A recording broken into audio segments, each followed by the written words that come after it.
So this one is on vertical analysis, and you'll notice we set things up a little bit differently on this. We left a space in between the years. And the first thing we do with these is to set up, so it's just current assets, planned assets, and then total assets. You're going to want it, as we did before, similar to financial statement form. They just give you a list of all of this stuff. And so you have to know to put in the total assets, total liabilities, total stockholders' equity, and total liabilities and stockholders' equity. So that's the first thing, is set up the problem properly, leave the space in between. With vertical analysis, it's also called common size analysis, and so we're setting total assets to 100% for each year. And then we're going to divide everything, everything by that. So we would go 125 divided by 521 total assets gives us 24%. We'd go 396 divided by the 521, and that's 76%. Okay, and then so that would be for 2015. Current liabilities, total long-term liabilities. This is where it gets a little bit tricky, because what's 100% here are your total liabilities and stockholders' equity. Because remember the accounting equation, assets equals liabilities plus stockholders' equity. So this is going to be your 100%, and this is going to be your 100%. So we go 91 divided by 521. So that is 17%. The 133 divided by the 521 would be 26%. And this divided by that, 43%. And the 161 by the 521, that's 31%. And this would be 26%. And then the 297 would be 57%. Okay, so that's for that year.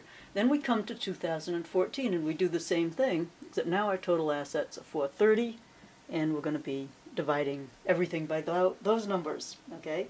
So we do the 100 by the 430, and that comes out to 23%. We would get 77%, and this is obviously 100%. And we can put in 100% down here too, just if we wanted to. Okay, 70 divided by 430, 16%, and 22%,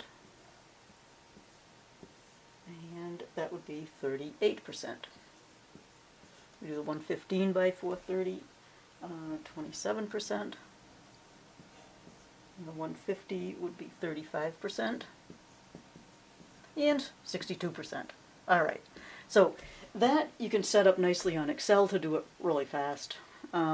You can just do one column and then you can copy and paste it to the other. But then we take a look at it and say, okay, so what does this tell us? We've done all this work. Well, you say current assets as a percentage of total assets stayed about the same. And really, so did planned assets. Not much change there. The current liabilities, they stayed about the same as a percent of the total assets or total liabilities and stockholders' equity. The long-term liabilities went up a little bit. And then your common stock, it looks like you issued some stock a little bit. And your retained earnings, though, was 35%, and now that's down to 26%. So where you see a decrease in the percentages there, that's something that probably would you'd want to look into a little bit further to see what was going on.